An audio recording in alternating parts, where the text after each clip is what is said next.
1993 Mercedes 300D saloon, so that's the 3 litre non-turbo diesel, in black there. Bodywork-wise, we'll start off the bonnet, work our way around the car. Wants a good polish, it's going to want some paintwork in places. You'll see we've got some surface rust on the grille there. The bonnet is very, very flat on the paint side of things, and there's a few bird poo marks and tree sap marks on there, but no big dings or dents.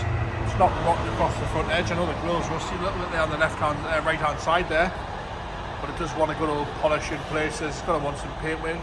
The lights are clear on both sides, no cracks in those, all nice and tidy on the light side of things. The bumper itself, no big scuffs or scrapes on the corner there. You'll see we've got some rust there underneath the headlight on the corner of the wing. Across the front bumper there, we have got some paint flake and some fade on the grey plastics there, and a scuff on the right-hand side. Again, there's plenty of chips and some rust on the front edge there, around that front wing. It's going to want a pair of wings, this one. It's fairly rusty on the edge there, and again, flat on the paintwork side of things. Down the driver's door, again, scuffs and scrapes here and there. Bit of a rust bleb there.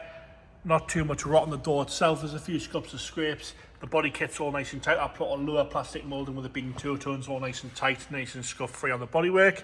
Up onto the rear door, again, flat in the paintwork, and some stone chips here and there on that rear door. If you come up on the roof, got a few little blebs of rust on the lower pillar. Across the back window there, you'll see some rust there. Across the roof itself is flat on the paint side of things, and it's got some bird poo and some tree sap marks on the paint, and a little bit of paint flake across that front edge. No rot around the sunroof though, but I can see. Looks so to be okay, but it is flat. You can see it is flat on the paint.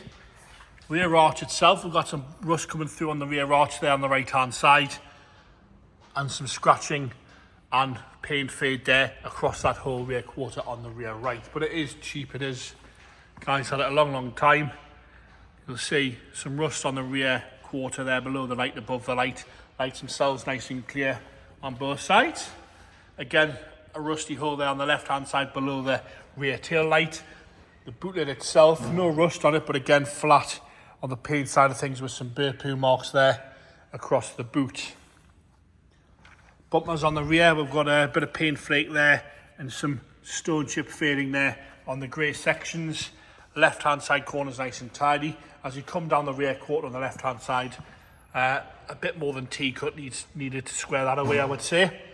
Across the rear quarter, again, you can clearly see that there.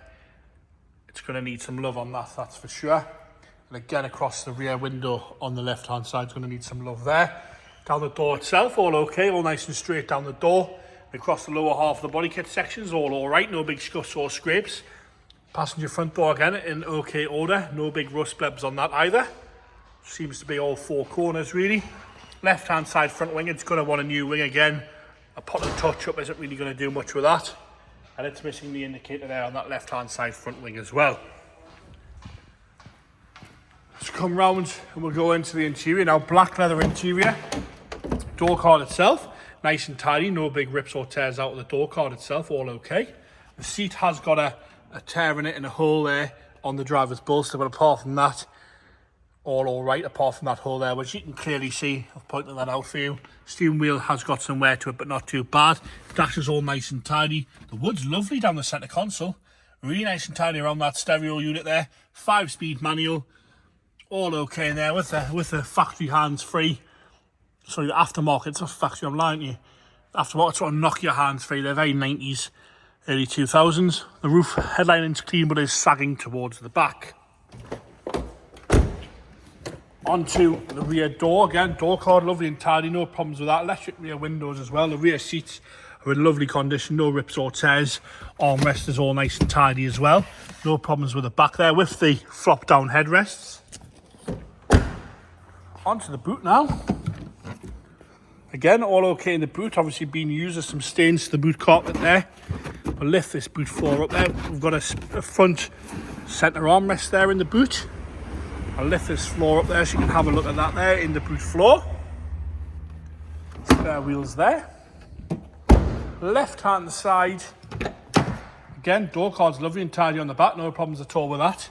All okay on the left hand side rear seat.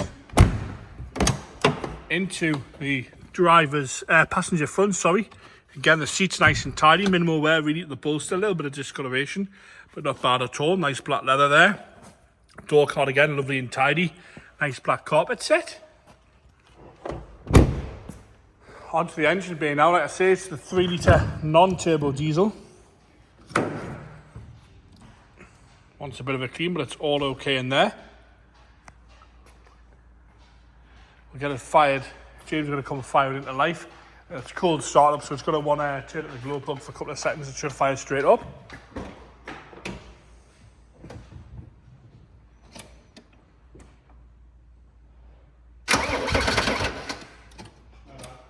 That was just James.